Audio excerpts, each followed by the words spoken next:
дей отыра бүгін түнде дәл қазір сексологиялық өзімнің бір кішігірім разборымды жасағым келіп отыр. Мынандай әдемі видпен ертең деген елканы алып тастаймыз, сондықтан да бір уютный, инсайтқа толы, возбуждающий, денеңді қыздыратын, а еще сенің либидоңды өсіретін керемет түнгі 18+ разборы болады, ерлі сайыптыларға арнап. Сен жайғас, отыр, мұқият тыңда және реакцияңды бас. Соңғы кездері өздерің байқап жүрсіңдер, тәтелерімнің мүлде уақыты болмай кетті. Жұмыстар өте көп, бастан асуда.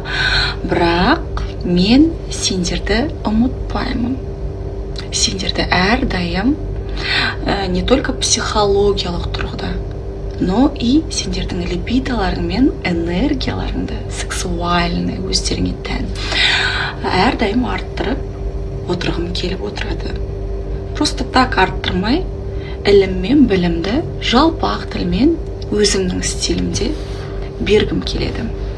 Бүгінгі тақырып еркек пен әйелдің түнгі іс-әрекетінің расшифровкасы. Сенің оған лақтыратын сигналдарың және оның кім қалай періседі түнде, күндізде қарым-қатынасы соған ұқсас. Қазір бастайды, мына албастығатын барлығын көтпен түйістіріп қоя беретін болдық ал.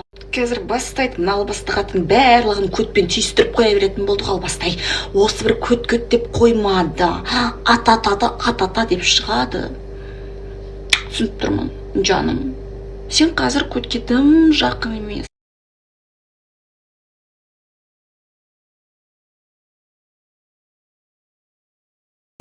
Періскің келмейді, желанияң жоқ, кредитің көп, проблема да қоя, понимаешь, бала, шаға, бау-бақша, ата, ене деген сияқты. Оның барлығы сенің либидоңды түсіреді. Я это понимаю, детка, но көтпен не только түйісу керек, көтпен сүйісу де керек арасында. Сондықтан да құрдан құр ұялып, мені жек көріп, табалап, жаңағыдай көтің шапалақтап, мен алысудың қажет жоқ. Просто мені жақынырақ танып алып, сол кезде сенде де мына өшіп қалған, өліп қалған энергияң бірте-бірте асықпай өседі. Онымен қатар либидоң да өседі, өзіңнің нағыз әйел екеніңді сезініп, төсекте керемет оргазмның түр-түрін алатын боласың. Сенің алдыңда дипломированный психолог және секс-коуч. Бастайық. Астыға түсіп кетпейміз біз бірден. Бірінші үстіден бастаймыз, я? Сендердің қосылуларың, ерлі сайыптылардың, я? Әдемі сүйістен басталады. Енді сендердің сүйістеріңе тоқтап, психологиялық разбор жасап тастайық, я? Әйел мен еркектің ерні ашылмайтын сүйіс түрі болады. Мына жақтарың ашылмайды деп бүйтпіше деп, но ашылмайды сендерде. Мына жерлеріңде блок. Мынаны қатты ашып жіберсеңдер, как будто ол тілімен сенің асқазаныңды бүйтіпше ирелеңдеп жалап шығатындай көрінеді саған. Өте жиіркенішті сияқты, либо сен одан жиіркенесің, либо ол сенен жиіркенеді, әйтеуір екеуіңде бір барьер блок бар. Жақтар ашылмайтын қатындар, бір барьер блок бар.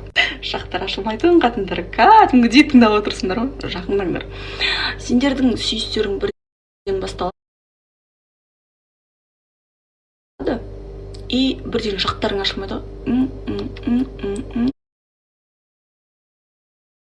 Ол да үйреніп қалған сенің темпіңа, сен де оныкіне үйреніп қалғансың, и ары қарай кетпейді сендер. Тілдерің сәл деп шығып кетсе, ары қарай деп өз тіліңмен ары қарай итер жібересің да оның тілін.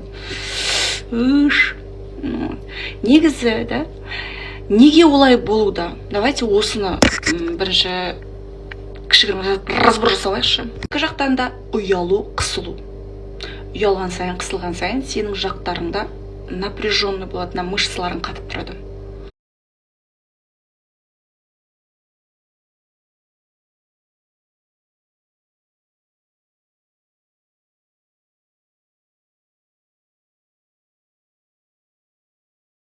босай алмайсың, өйткені сенде маска. Ода да сенде де. Түсініп отырсың ба? Сүйістерің ебедейсіз біртүрлі көрінеді. Және не от души. Сүйсек болды деген ырымы ғана. Түсініп отырсың ба? Сондықтан да сендердің сүйістерің ары-ары ауыздарың дұрыс ашылмағаннан кейін де төсектерің, извини, маска өмір ғой екеуінде. Түсініп отырсың ба? Мынау жақ уже ашылмағаннан кейін маска өмір ғой екеуінде. Түсініп отырсың ба? Мынау жақ уже ашылмағаннан кейін миға сигнал барып жатыр, мына адамға сенуге болмайды 100%, яғни қатты ашылмаймын. Әйел жағынан, иә, жағдай өзімнің айдан арайттан үйренген техникаларымды қатты көрсетпеймін. Соруды үйреніп едім ғой, мен оны бұған көрсетпеймін, потому что мен бұған сенбеймін. Өйткені бұл маған ұрсып қалуы мүмкін, сөйлеп қалуы мүмкін, жүрегіме тиетін сөздер айтып қалуы мүмкін. Также еркек жақтан мен бұған бүйтіп аузымды жағымды ашып, былай тілімді жіберіп сүйісе алмаймын, өйткені о баста қыз бен жігіт болып жүрген кезде бір-екі движением ол менің әйеліме ұнамай қалды.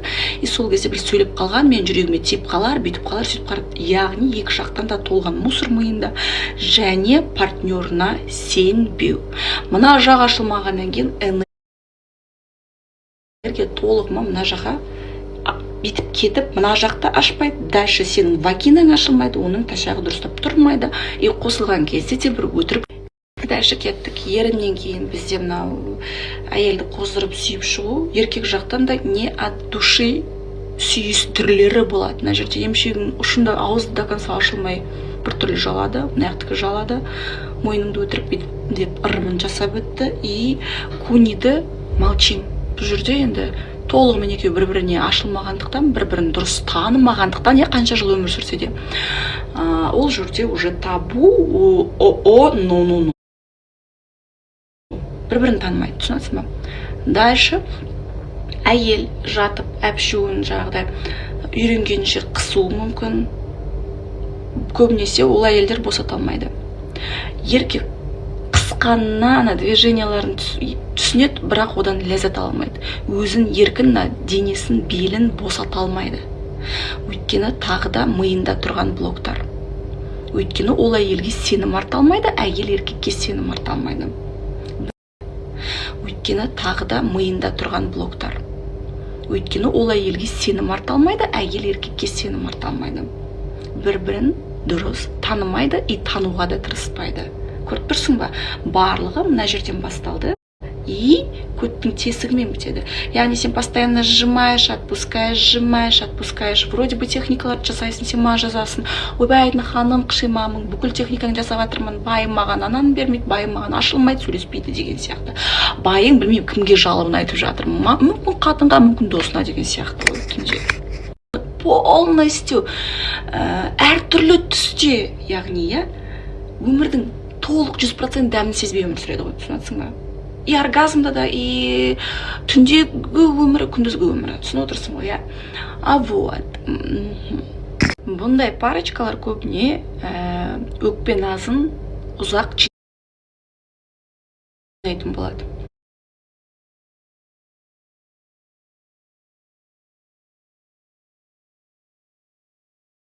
Жинайды. Неге жинайды? Өйткені бұлар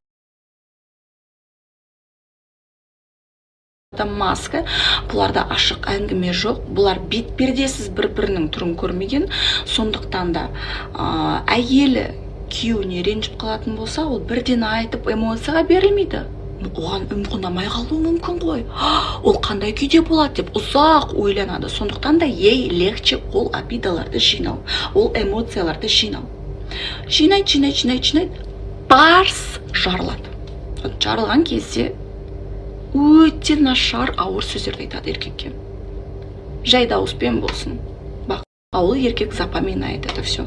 И ол тоже оған деген реніштерін жинайды еркекте. Түсінесің ба? Қиын. Сондықтан да сіздерге тегін кеңесім. И бұл кеңесім менің 100% сендерге көмектеседі. Сүйісті бірден жабықны барлығы о бастан басталады, иә? Бастапқы іс-әрекеттеріңнен төсекке деген қадамдарынан басталады. Сендердің жақтарың ашылған жоқ, және бірден сүйіске кірісіп кеттің.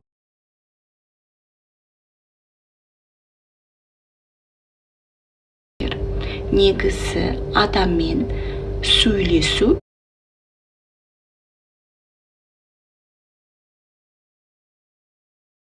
және де сөйлесіп келіп жақсы жылы комплименттеріңді айту, оныкін есту и иіскеу. Мына еркектің мұрнын, мына жер, мына ерін мен мұрын, мына екі ортасын иіскейтін болсаң, тестостеронның иісі пиздец шығады, шатырды кетіріп. Көбірек еркектің мойнын, мұрнын иіскеп, ақырындап барып сүйісіп, мына жақты ашу.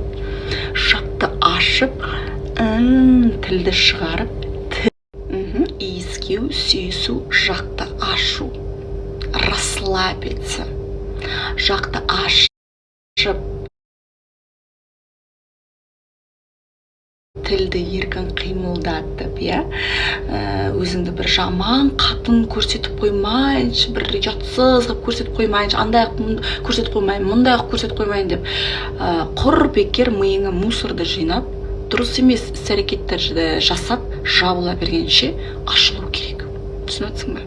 Ашылу керек. Енді мені көбіне әйелдер қауымы тыңдайтын болғандықтан, мен инсайттарымды әйелдерге бағыштаймын. Еркектер көбіне отырса, мен оларға айтар әңгімем өте көп. Егер де екеуің пара болып менің сторисімді көріп отырсаңдар, тағы айтып кетейін, ер азаматқа сен де ашыл. Әйеліме бұлай ұнамай қалама, ол менің әйелім ғой, ол әйел жоқ. Мына жақты ашқан кезде, мынаның бәрі босаған кезде, сенің тәніңе сигнал келеді. О, депші, мынаған довериться.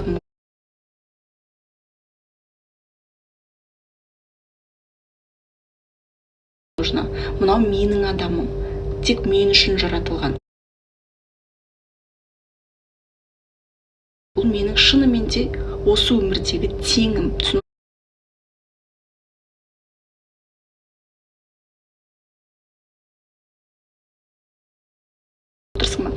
И дальше көкіректі мынан барлығын аузыңды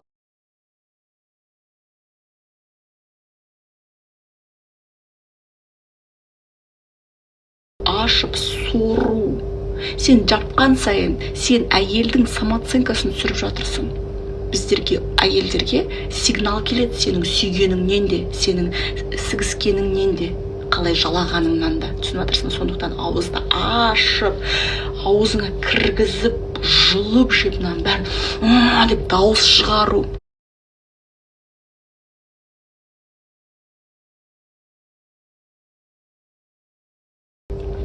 Әйелді иіскеу, тартып қалу, там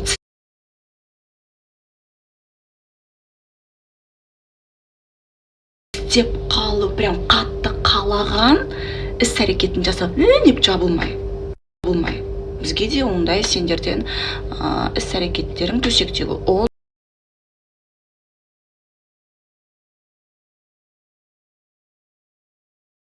от этого, блядь, мы не возбуждаемся. Поэтому, пожалуйста, да, томар болмай ашыл. Вот, аштың полностью мына жаққа түсіргізді де жалап.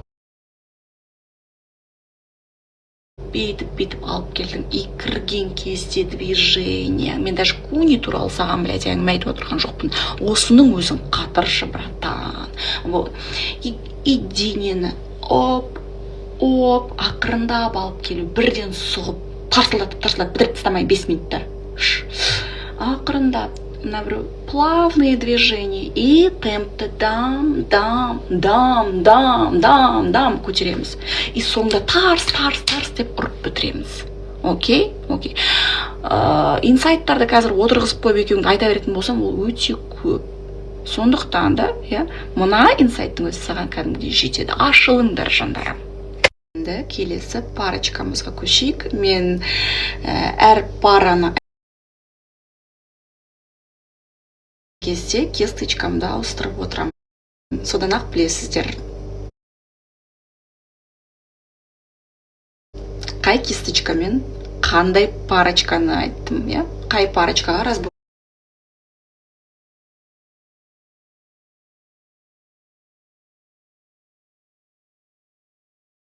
жасадым. Ендігі біздің кезектегі ер азаматтарын сыйламайтын қатындардың төсегі. И почему-то сол қатындардан көбіне мен байым қандырмайды,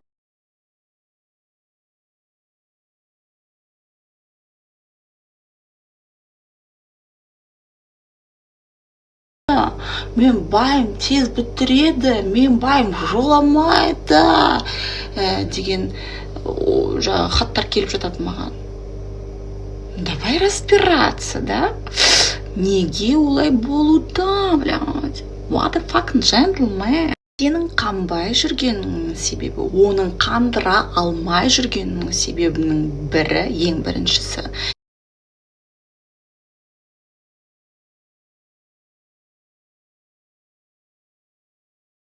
Сенің қотағың оныкінен ұзын, и оныкінен толстый болуында. Хотя, по идее, сенде ол жерде қотақ болмау керек, я? Сөздің ашығы. Но, сенде ол бар. Сенде ол бар, және ол үлкен. Сенің күйеуіңнікінен үлкен, да. Понимаешь? И оған стыдно даже. Сенімен төсекке қосылған кезде көзге көрінбейтін қотағың, я? Оныкінен үлкен болып тұр. И ол сені как будто, блядь, білмеймін, бір успешный братанды бір ладно деп сығып беруге келгендей келеді.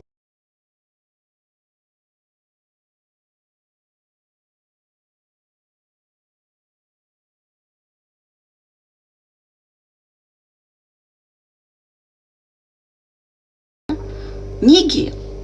Давай сенің күндізгі іс-әрекеттеріңе мән берейін.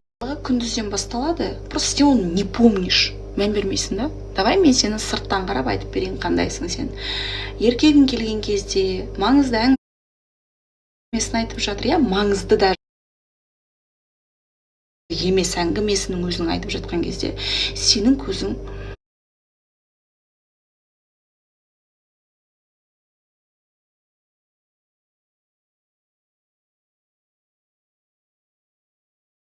деп домалап кетеді. Сен оны өзің байқамайсың, бірақ басқалардың барлығы оны байқайды. Менсінбей көзің домалап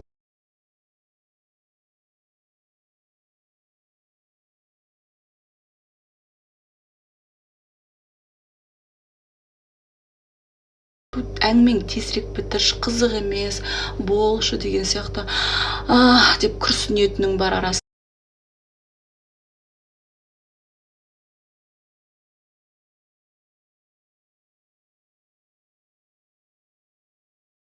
Сөйлеп жатырған кезде мен айтайыншы тез, иә, сен соны айтқың келді, я? Давай мен айтып бере салайын сенің орныңа. Осылай ғой, я? Осылай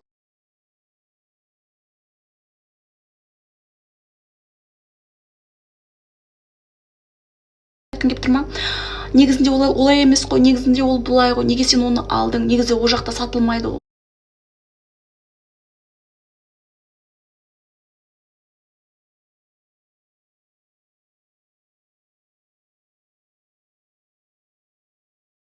Ол мына жерде сатылады, мынау алып келгенің не, бұны адам 5 айлық балаға киіндіре ме, немесе сен қанша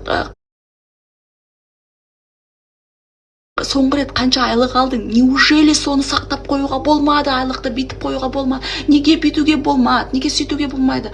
Вечно еркегіңді ниже плинтуса түсірмелеп отыру.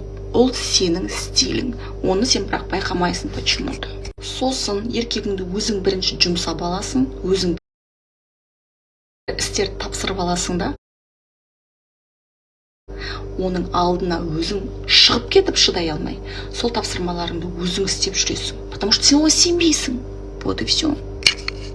Бұндай әйелдер әрдайым еркегінің алдына түсіп алып, бүкіл жағы ответственность, тірлік, барлығын өзі жасап жүреді. Өзі жасай бергеннен кейін, әйел еркектің алдына түсіп алып, қотақпен салса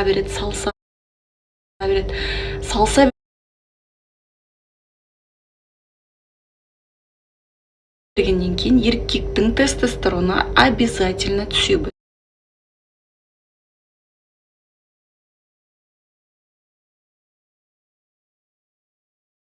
бастайды.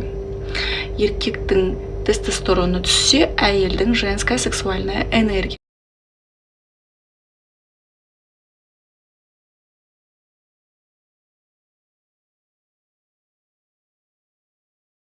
түседі. Бір-бірінің энергиясын алады. Яғни әйел еркектің энергиясын алады.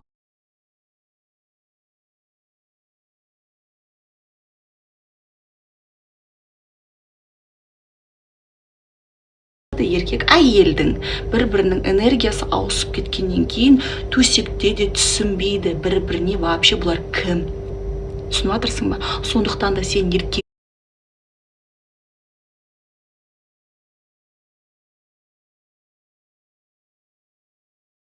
иісінен жаңағыдай мына жақты иіскесең де қаншама жақындап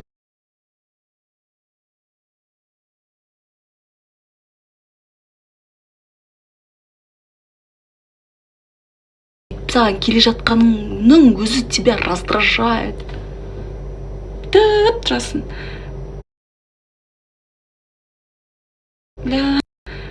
Блядь, деп ше, сен мынандай көз қарасыңнан кейін оның вообще тұрып келе жатқан, слабо тұрып келе жатқан әпшуінің өзі деп қалады. А оны көрген сен нервың шығады. Блядь, деп ананы тұрғызуға тырысасың, жалауға тырысасың, не от души жасайсың. Жаласаң да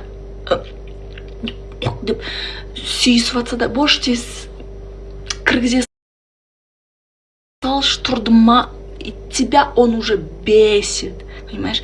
Ты от него уже раздражаешься и не возбуждаешься. Сенің әпшуіңді бүйтіп ашып қалсақ бар ғой, Сахара болып жатады ғой. Сахара. И поэтому тебе неприятно онымен, оған неприятно сенімен. Поэтому сендерге лучше, да, күндізгі өмірлерің. Сен алдына түсіп алдың, оған уже ол удобно. Потому что сен барлық оның іс-әрекеттерін, еркектің істейтін істерін жасап жүрсің.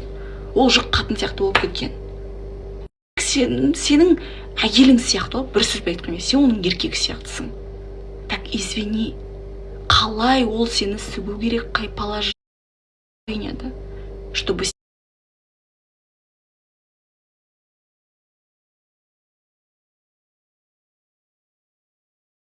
сен әйел болып өзіңнің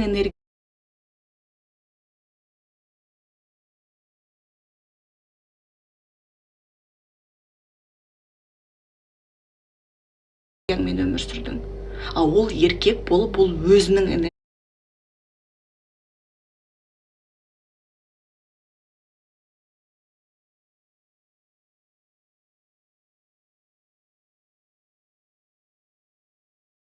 Мен өмір сүріп, жаңағы ответственностьтің барлығын мойнына алып,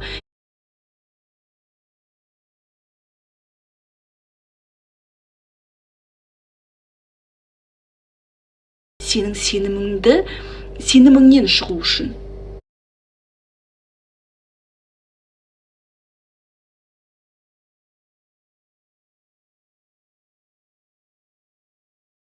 Сен сеніміңнен шығалмайды, потому что саған ештеңе ұнамайды. Оның барлығы майдадан басталады. Жасап келген іс-әрекетінің өзі, мен саған айттым ғой, ол жақта банктер сағат 8-ден ашылады деп. Мен не үшін сен 9:30-да бардың? Не үшін сен кеш бардың деп, уже сен нервін қосып тұрады.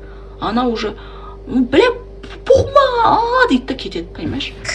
И сендерде күндіз де дұрыс қарым-қатынас жоқ, түнде де. Бизнес, нахуй. Сеңе болды, әйтеуір майдадан басталды осының барлығы. И барлығы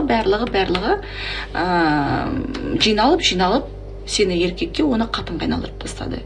И төсектеріңде екеуің рөліңе ауысып кеткеннен кейін, я, сен өзің оны сыға алмайсың, әкеш былай сігет негіз деп.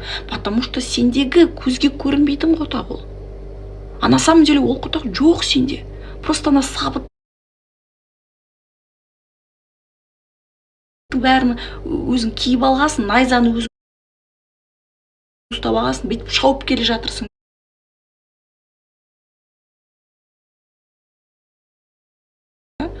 салғыласың, міне осылай шабу керек, құдақ деген осындай болу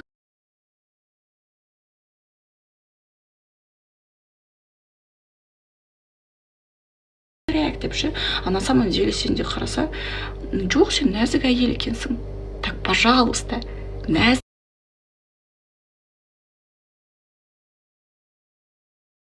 тыңды білдіріп, өзіңнің энергияңмен өмір сүріп, иногда тупить етіп,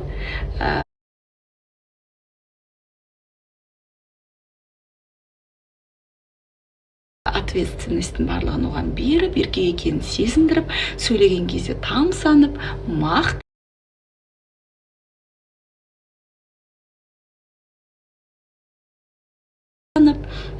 менің бәкем, менің шәкем деп отырғаныңның өзі, иә, ер азаматыңның жағдай.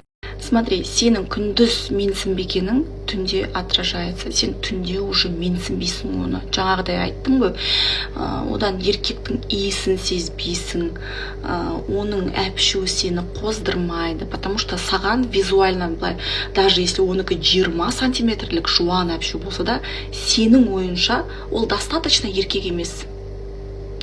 Ол сені күндіз даже желанияларын орындап алмады, түнде қалай орындайды деген сияқты. Оның әпшуін сен уже менсінбейсің, понимаешь? Бүйтіп тұрады да саған, деп ше, не қатырасың деген сияқты. Сен оны да қатырмайсың ғой, сен түнде де қатырмайсың ғой деген іс-әрекет жасайсың сен. Болшы, тездетші. Балалар қазір оянады.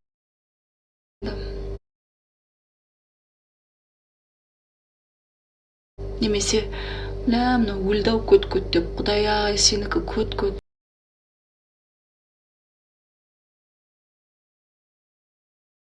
И то оның соңғы желаниясы болса, хотя бы қосылайықшы түнде, отношениямыз реттейікші деп, тәшағын бетіп жүгіріп саған алып кеп тұрса, пфу, тәшағыңа. 5 сантиметр ғой сен құдағыңда.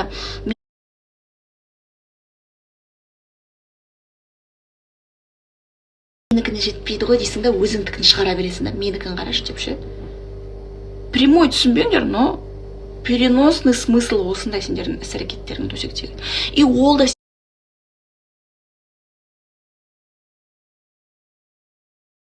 сен уже қалтың көрмейді, понимаешь? Поэтому ол сенен жағдай бас тартып тұруы мүмкін да төсекте.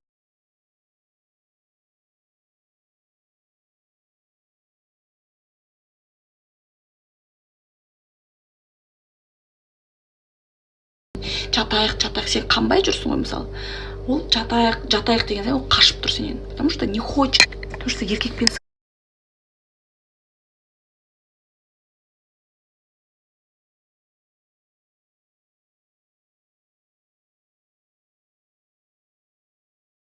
келмейді, иә?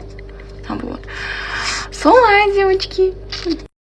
Еркектік энергиясын көтеріп, оны көтермелеу, понимаешь? Как-никак. Оны сен түсіріпсің ғой давно, енді көтермелеу. Және де сөйлеп жатырған кезде шыдамың таусылып жаңағыдай, деп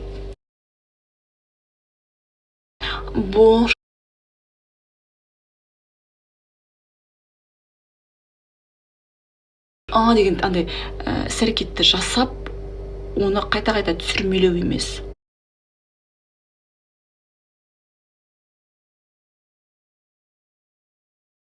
Еркегің ұнамаса, оның да заебалын шығарып, самооценкасын түсіре бермей ажырасып кетті. Бірақ сен оны жақсы көресің ғой негізі. Ол да сені қатты жақсы көреді.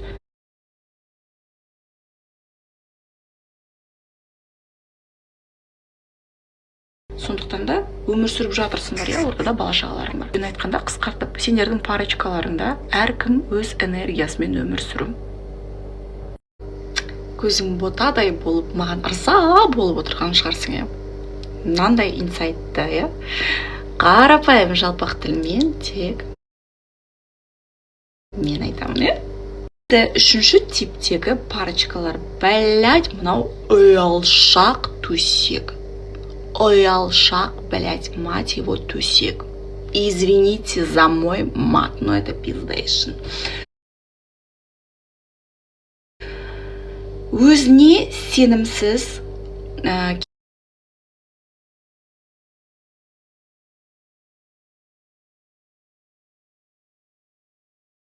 келіншек сігісетін кезде это пиздец ужасно көрінеді, честно, девочки. Когда сен былай бірнеше жыл өмір сүресіңдер, но бірақ сен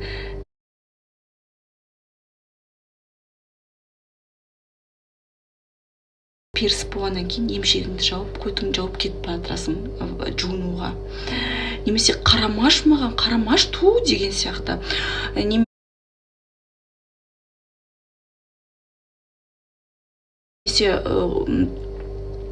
осындай бір движение қосыла жатқан кезде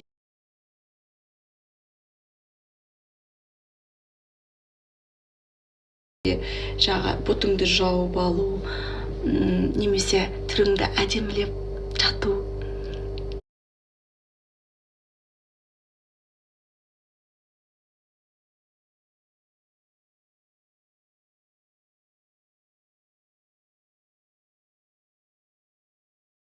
Қысылып дауыс шығару, әр іс әрекетінен ұяла беру, сен ұялған сайын ол да сені аша алмай, өзі де ашыла алмай, дұрыстап жаңағыдай ол да дауыс шығармайды, деп ше, сендер еркектің дауыс,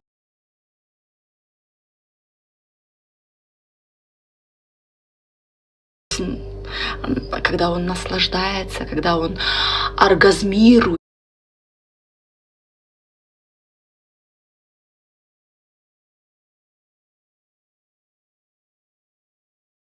да? Сен оның дауысын білесің маған, когда он проникает, кайфует, деген дауыс шығарады ғой негізі.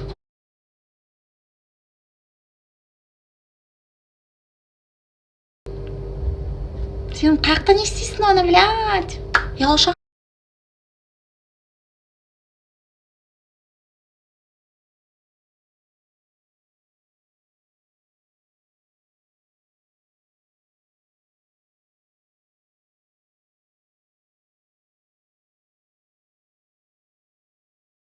Сендер қайда не істейсіңдер ондай дауыстарыңды? Сендерде бәрі өтірік, ұялып тұратын қатып қалған төсек.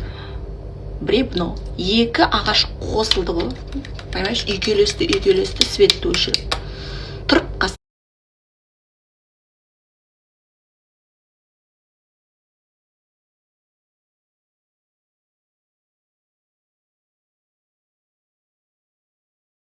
Қатыны қайтып екі қабат екен. Поздравляю, блядь. Күндіз не уверена, да, в себе. И түнде де сенің движенияларың ебедейсіз бір түрлі болады. Түсінесің ба? Қанша жерден сен дауыс шығарып үйреніп алсаң да, өтірік ыңқылдауды, сыңқылдауды да үйреніп алсаң да, я? Но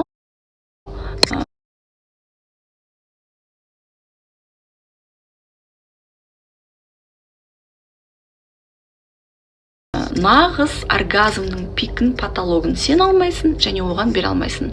Ол да тоже самое. Сондықтан да күндізгі өмірлерің әншейін ағасы мен жаңағы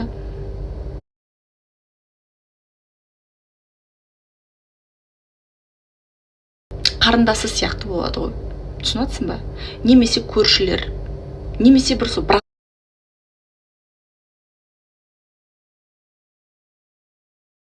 стандарт, я? Ренжімеңдер қатты айтсам, но на самом деле сондай өмір болады. Күндіз тіл тап сасың, түнде жоқ. Ұялшақ парочкалар брат и сестра сияқты өмір сүре береді ғой енді. Күндіз бытовой тірліктерін еркектікін еркекке бөледі, әйелдікін әйелге, я?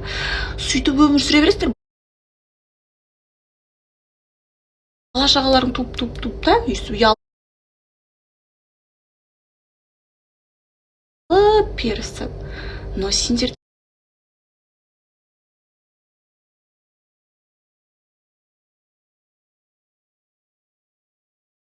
де ешқашан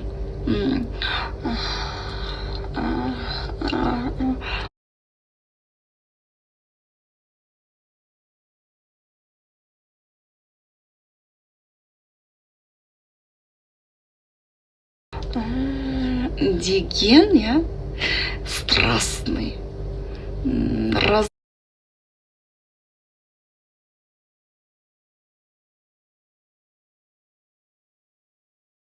разнообразный, әртүрлі позада және әртүрлі дыбыспен, әртүрлі жаңағыдай новый штучкаларды енгізумен болмайды, да, то есть, понимаешь? Куни-пуни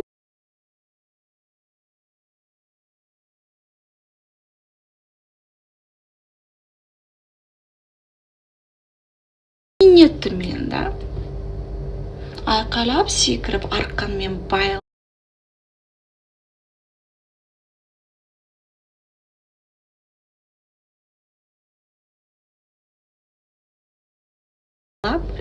плеткамен ұрып, иә, аузына тығып, жаңағыдай.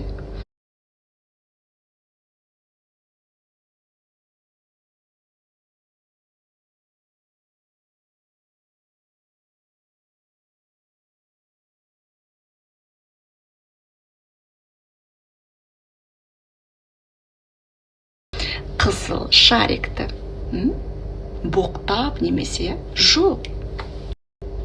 Тіпті сен оның алдында школьница болып шықсаң да бір түрлі көрінеді, кешіріңдер. Сендер туысқан сияқтысыңдар, мать его. Сондықтан да ол саған айтады. Көп жерде бытовой тірлікті біз бөлісіп алдық қой күндіз. Сен әйел ретінде емізе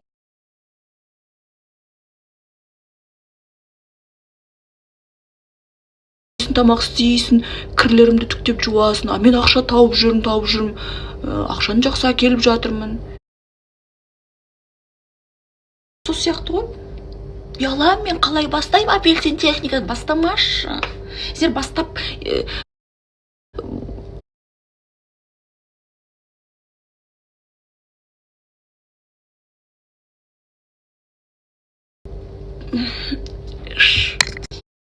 енді не істейміз біз, енді жүре береміз ба осылай, брат и сестра болып дейтін болса, девочка, просто